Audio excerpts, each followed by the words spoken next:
দক্ষিণ খালমাৰা আৰক্ষী থানাৰ আৰক্ষীয়ে ভাৰত বাংলাদেশ সীমান্তৱৰ্তী অঞ্চল মোটাখোৱা গাঁৱত যোৱা নিশা দক্ষিণ খালমাৰা থানাৰ আৰক্ষী উপ পৰিদৰ্শক ইলিয়াছ হুছেইনৰ নেতৃত্বত আৰক্ষীৰ এটা সজাতি দলে অভিযান চলাই মোটাখোৱা গাঁৱৰ ছাদ্দাম হুছেইনৰ ঘৰৰ পৰা এখন হস্তনিৰ্মিত পিস্তলসহ এক চাই সক্ৰিয় গুলী উদ্ধাৰ কৰে আৰু ছাদ্দাম নামৰ এজন দুষ্কৃতীক গ্ৰেপ্তাৰ কৰে।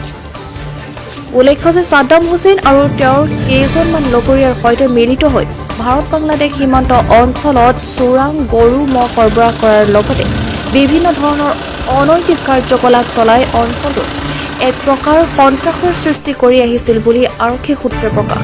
দক্ষিণ খালমাৰা আৰক্ষীয়ে দীৰ্ঘদিন ধৰি চেষ্টা চলোৱাৰ পিছত যোৱা নিশা গোপন খবৰৰ সংবাদ লাভ কৰি ছাদ্দাম হুছেইন নামৰ দুষ্কৃতীৰ ঘৰত অভিযান চলাই ছাদ্দামৰ ঘৰত থকা এটা টিনৰ বাকচত ভিতৰৰ পৰা সজীৱ গুলীসহ হস্তনিৰ্মিত পিস্তলটো উদ্ধাৰ কৰিবলৈ সক্ষম হয়। বৰ্তমান দক্ষিণ খালমাৰা আৰক্ষীয়ে অধিক তথ্যৰ বাবে ছাদ্দামক মাৰথান জেৰা অব্যাহত ৰাখিছে। ব্যাপাৰী আসলো বেঙ্গলেৰ ব্যাপাৰী আসলো ঘৰে আসলো ওটা মানুষে কোয়া দিছে। কিমান দিনৰ পৰা পিস্তল ৰাখা? 15-20 দিন হলো। 15-20 দিন।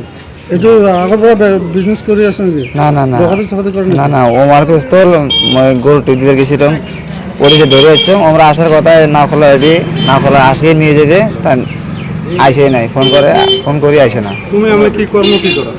এমনি গুয়াহাটি খাড়ং আর বিএসএফ এর নাক থাকো। তুমি গরু পার করো? গরু একবার পার করছো বেঙ্গলত। তোমার নাম? সাদ্দাম হোসেন।